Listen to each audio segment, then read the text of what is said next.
Julius Caesar would have never been able to cross the Rubicon and become the leader of the Roman Empire if he had lacked confidence or shrugged his shoulders as if to say, well, maybe it will work out.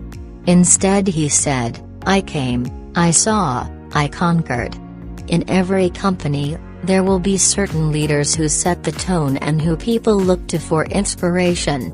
Even if you are currently working in a job that has no leadership responsibilities at the moment, it is still possible for you to set the tone and take the lead on projects and initiatives. If you are willing to do so and can inspire people to follow you, it will be easy to demonstrate your leadership potential, and use what you accomplish as concrete examples of real achievements when it comes time for your end-of-year review or you decide you want to ask for a raise. For all these reasons, face-to-face communication is key to getting things done and sharing a common vision for what the company is supposed to be like. Phone calls can help as well. Effective communication over the phone. Conversations on the phone can be a fast way of getting things done, but they can also leave room for confusion if you're not clear about what you want to discuss at the start, and what the outcomes are of that phone conversation. It is great to chat, but sometimes you might go around in circles. You might also end up seeming to agree to a particular action step, only to find that the person you were speaking to forgot that part of the conversation. This means you might expect something important to get done, but it never materializes. The best way to handle phone conversations are to plan them ahead of time as much as possible. If you have to make any cold calls, that is, call people you don't know in an effort to try to do business with them, determine their level of interest and ask for a follow-up call at a set time that works for them, and/or an email address where you can contact them. Don't try to push ahead like a charging bull. You might just get a no as a result and end up with no opportunity to have a meaningful conversation. People are busy, especially journalists.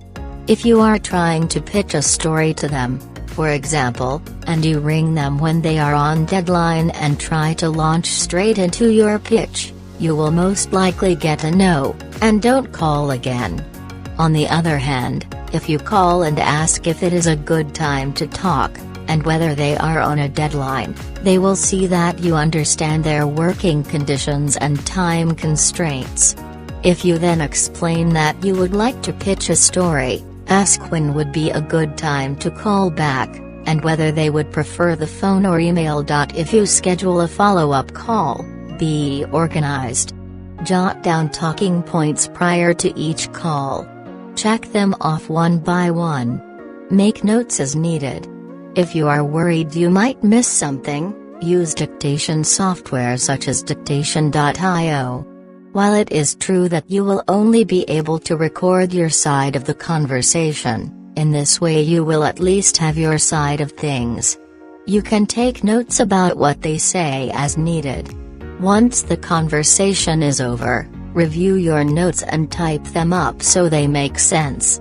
Once you are sure you have an accurate summary of what was discussed, send an email thanking the person for their time.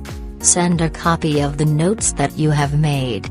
In particular, highlight any action steps, deadlines, or follow-ups that need to be taken. In this way, you can ensure that you are on the same page about what was said.